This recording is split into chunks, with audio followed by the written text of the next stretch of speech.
Hello there. Welcome to my first YouTube video. My name is Twin Sun with like a little parenthesis S. It's a little play on words, Twin Suns there. And today we're going to be talking about Twin Suns, the format in Star Wars Unlimited, which is what my channel is going to mainly focus on, Star Wars Unlimited. So today I'm going to be talking about my Twin Suns deck, focusing on Anakin Skywalker and Chancellor Palpatine from Twilight of the Republic, set 3 of Star Wars Unlimited, and it's titled Each Opponent. Now, the reason it's titled Each Opponent is that each card in the deck is going to be focused on affecting every opponent in the game. So Twin Suns is a 4-player format. You and 3 other players are going to be playing the game together. And so I wanted to make it more like a group hug kind of deck.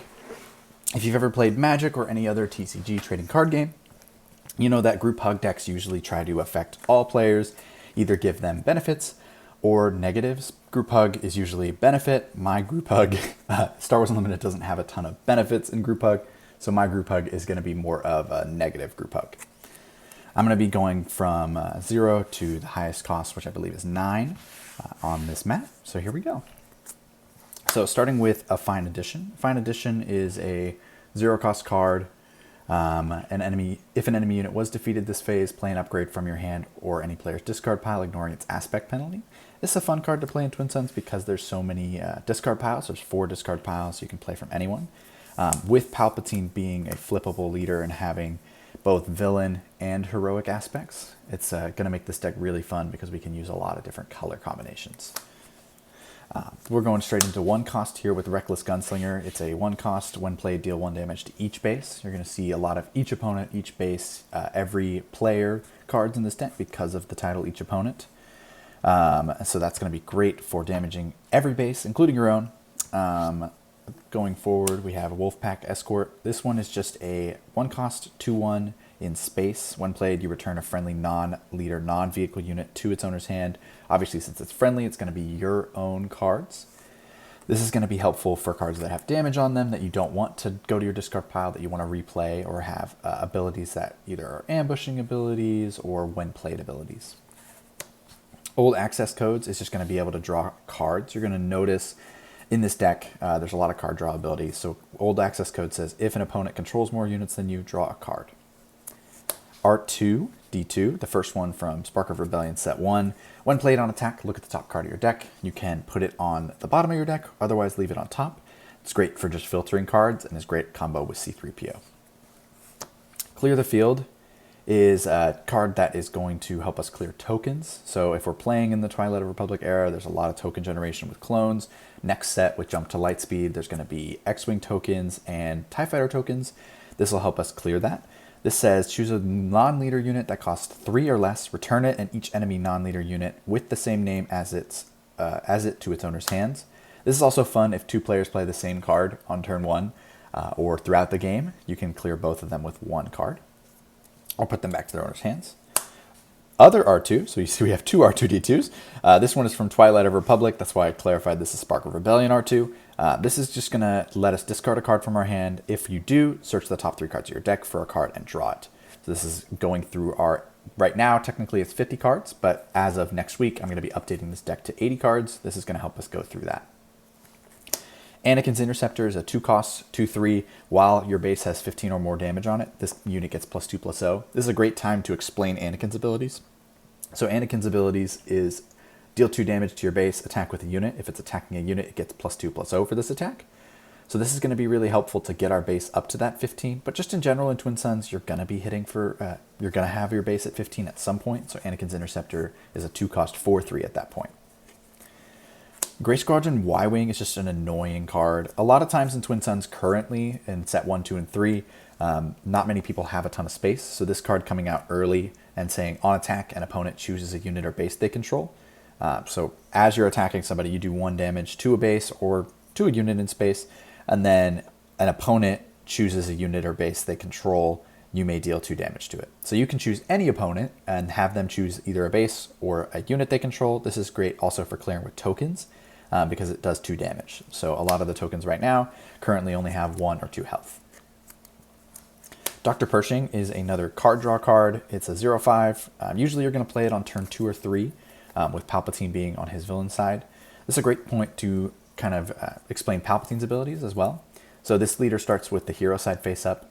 If a friendly heroic unit was defeated this phase, you're going to draw a card, heal 2 damage from your base, and then flip as you do your action. When you get to this side, you're going to be able to play villain cards without the aspect penalty. And if you played a villain card this phase, you create a Clone Trooper token, deal 2 damage to each enemy base, another group hug kind of, group hug, bad group hug, and then flip this leader back over. So that's really just a fun way of using this leader. I mean, I use it this way all the time, but in Twin Suns, you're going to be doing 6 damage when you deal the 2 damage, because you're dealing 2 damage to each base. So that's 6 damage total. So you get a lot more uniqueness out of this. I'm going to keep him on his villain side for a little bit. Lux Bonteri, with the Jump to Lightspeed set coming out, this is going to be a great card in general. He's a 2-cost 3/2, which is a pretty good stat line. He's a Separatist, and when an opponent plays a card, if an opponent paid less than the card's cost to play it, ready or exhaust it. With the addition of pilots coming in, a lot of cards are going to cost a lot less, because the pilot has a cost of like 5 for going into the ground, but then it has its piloting cost. This also applies to Smuggle or like U-Wing reinforcement, and so you'll find this card has a lot of uses in Twin Suns. Migs Mayfield, we have a few discarding effects in this deck. So when a player discards a card from their hand, or when you discard a card from an opponent, you may deal 2 damage to a unit or base. So this is just going to be more burn on bases. Regional Governor is a card that affects all opponents, so you can name any card, and if multiple people are playing that card, they cannot play that card anymore until this is gone. Lethal Insurgent is a fun card to play early game because it's a 2 for 3/2. When played, if you played another card this phase, each opponent draws a card, then discards a random card from their hand, so they have to shuffle their hand and then discard a random card, so it could be good, could be bad. Usually you try to play R2 and then this, or another 1-cost card and then this. You can also bounce this with Wolfpack Escort and then play it again. So that's a really fun little play. Wolf is great at the end of the game. His whole thing is on attack, and when played, bases can't be healed for this phase. You'll notice we have 2 of these effects, Wolf, and then there's a Tri-Fighter. He's just great in general in Twin Suns, because when you defeat a base in Twin Suns at the end of the game, you heal 5, and if this is in play or has been attacked, or when is played during that phase, no one can heal. And so that kind of stalls the game. People don't want to end the game if they don't think they can get that 5 health. Heroes on both sides, you notice throughout this deck we have a couple Separatists, and a lot of Republic. You'll see on Twin Suns in general that a lot of people play a lot of different decks, so there's usually going to be at least 1 Republic and 1 Separatist unit that you're going to be able to play, and this gives it +2/+2 and Saboteur for the phase. Let's just stack this up because we're running out of space for our 2 costs. Continue with 2 costs, we have Admiral Ozzel. Admiral Ozzel is a 2-cost 2/3 with an action, play an Imperial unit from your hand. It enters play ready. Each opponent may ready a unit. He is very unique, mainly because in the rules as written, you can do the action, exhaust him, play an Imperial, and not play an Imperial unit from your hand, not enter play ready, but each opponent still gets to ready a unit. So even if you don't have an Imperial unit in your hand at that time, you can still do a positive group hug and have everybody ready a unit. If everybody hasn't taken a blast token, plan token, or initiative, they'll be able to ready a unit. Well, they'll be able to ready a unit either way, but they wouldn't be able to use it if they've taken a token. C-3PO obviously is just going to go with R2, so we're going to be able to look at the top card of our deck, and then this one says when played on attack, choose a number, then look at the top card of your deck. If its cost is the chosen number, you may reveal and draw it. So R2 and C-3PO go really well together in general. C-3PO is a great turn 1 play in general. Yoda, going to 3 costs. His Restore 2 is always great in Twin Suns. Choose any number of players, they draw a card when he's defeated. This is a great group hug as well. Bloodsport is a 3-cost, deal 2 damage to each ground unit. When you're facing Twin Suns decks that have a lot of token generation, my girlfriend likes to play this deck right here. It's an Ahsoka Tano Rex deck, and it's all about creating a ton of clone troopers before turn 6, and then just trying to swing with them as many times as you can. Also with buffing them with Shakti, and buffing them with Rex, so making them 3/3s instead of 2/2s. Bloodsport can handle them before they get to that point, so that's going to be a really great card. No bargain. Each opponent discards a card from their hand. You draw a card. Each opponent just going to add to that group hug. Negative group hug. Sanctioner Subtle, it's just another capture card that costs 3 or less. Coordinate. When played, this unit captures an enemy non-leader unit that costs 3 or less. Really like this card in general. It's not an each opponent card, but it's a capture card that's cheap. Confederate Tri-Fighter is our wolf, but in space. While this is in play, bases can't be healed, so another great card to play at the end of the game. Hopefully people don't have a ton of space to take it out. Lurking TIE Phantom, 3 cost, 2/2, one of the best cards in the game in space. Can't be damaged or captured or defeated by enemy card abilities. With the introduction of indirect damage, that's going to definitely change how well this card plays, but we'll see how it goes. Del Miko is great in this deck because of each event an opponent plays costs 1 more. He's a 3 cost 3/3 with Restore 1, and he's Imperial, so for Admiral Ozzel's ability. I find I play him usually on turn 2 when I have 3 resources, just because it's early on in the game. Some people want to play Resupply on turn 2. This kind of stops them from doing that. Merciless Contest is a fun card in Twin Suns because it defeats 4 units. Each player chooses a non-leader unit they control. Defeat those units. So that's going to be 4 units, including yourself, unless you don't have one. So that's just fun in general. Now, tokens can kind of abolish this, so they can just defeat a token. Outmaneuver is one of my favorite cards in any deck, and really. Choose an arena, exhaust each unit in that arena. 3 costs is great, and it's a great group hug card. Disruptive Burst, so giving each unit enemy unit -1/-1 for the phase is fantastic in Twin Suns because you're playing against 3 other opponents.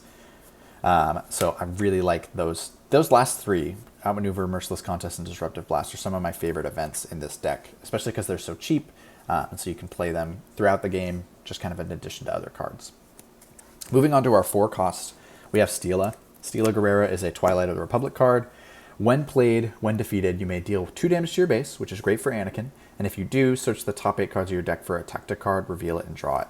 So as I was talking about those last 3 cards, Disruptive Blast, Outmaneuver, and Merciless Contest, those 3 are all tactic cards. So this helps me get those from my deck to be able to use them.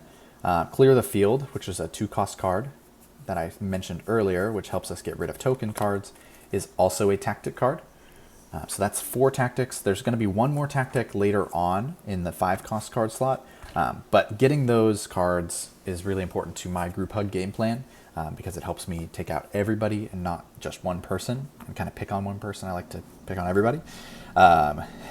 And also with Jump to Lightspeed going up to a base of 80 cards. Today we're going to be talking about a 50 card deck, but next week I'm going to be updating this to 80 cards. Being able to search 1/10 of your deck with Steela when played and when defeated is going to be really important to kind of try to find those cards that you really want to see. Sadly, they're only tactic cards, but there are some really good tactic cards that we can put into the deck with this Jump to Lightspeed update. Kira is going to be another stall card. Look at an opponent's hand, name a card. While this unit's in play, each card with that name costs 3 more for your opponents to play.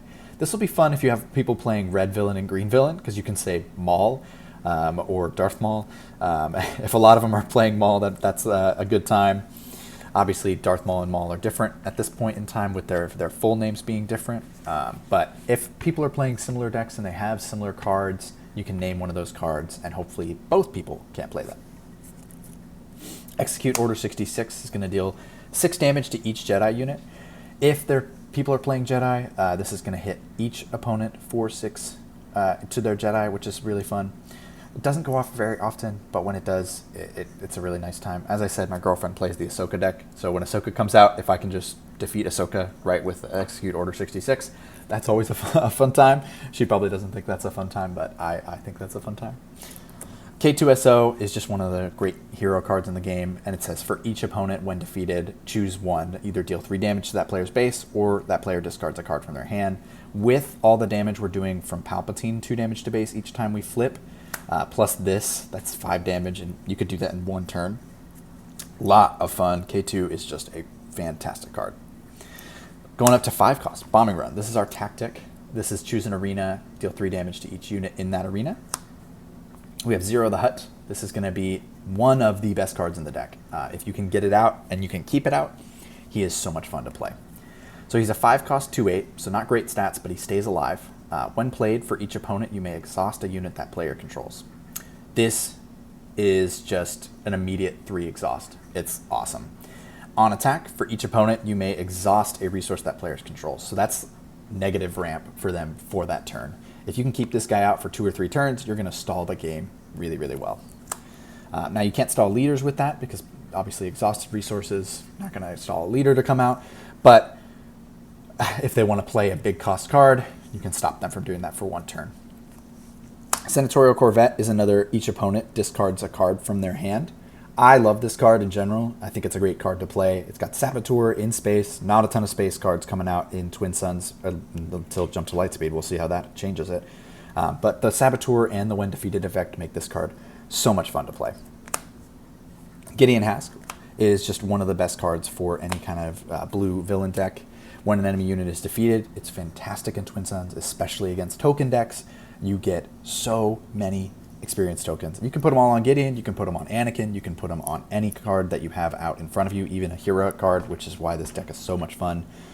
Also, he's an Imperial, so we like Imperials for the purposes of Admiral Ozzel, so just a lot of fun to play.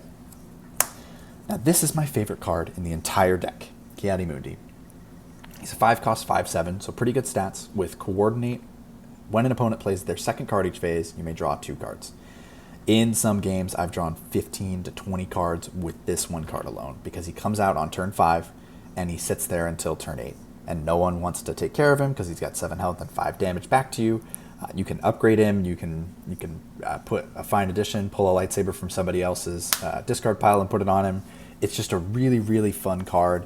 And I'll have a good story for that after I'm done going through the deck.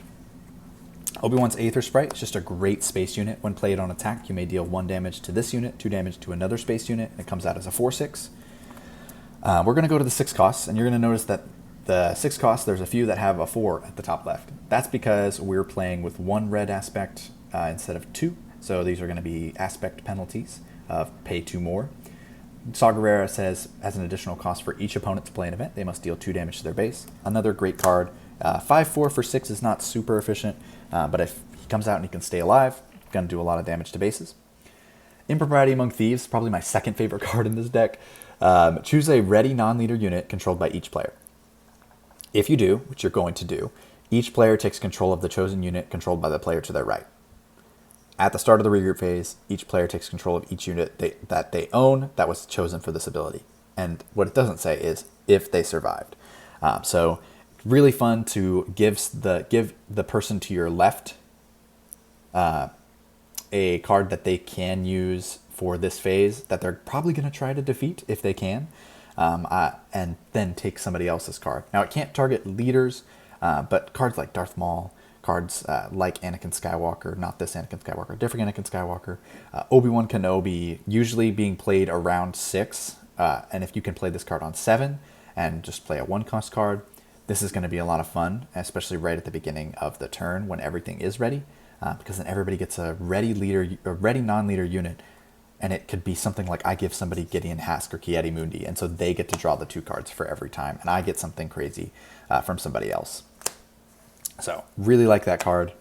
It doesn't always hit, but it's a really fun time. Saw Gerrera just goes well with Anakin. On attack, if your base has 15 or more damage on it, deal 1 damage to each enemy ground unit. Plus he's a 6/8 on attack. So he can be a lot of fun. I haven't played him yet though, so I'm excited to try to get him to the table. Bounty Hunter Crew is a card that's going to let you get those events back from your discard pile.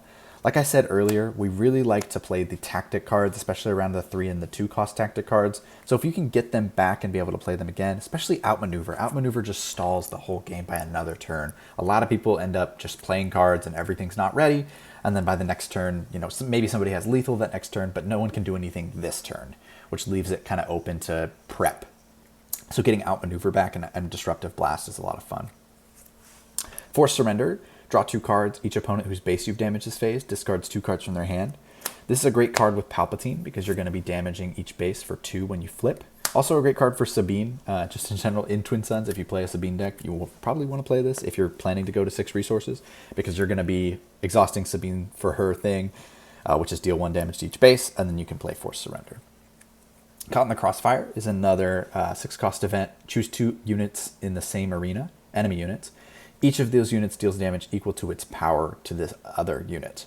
This is a great card to target 2 different opponents. So instead of just picking on one person and doing your unit like you have to do in Premier, you can choose 2 opponents to kind of hit each other, which causes a lot of strife, and it's a good little anti-group hug, every opponent kind of thing.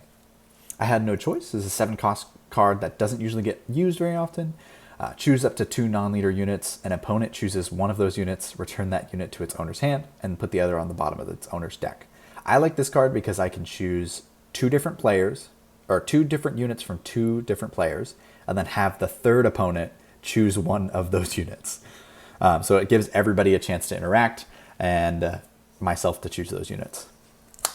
And that's our 1/7 cost card. I believe we just go straight to 8. Yep, we go to Redemption. This is just going to be great to stall. So at near the end of the game, if you need to heal 8, boom, this heals you for 8. I'm going to put the 8 cost cards up here.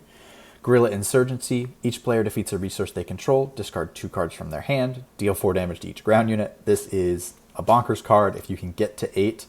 And it's really, really fun to play in Twin Suns because every player is getting deramped.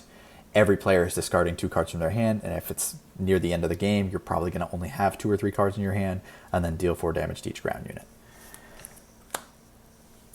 AT-AT Suppressor is just another outmaneuver, but with an 8/8 body.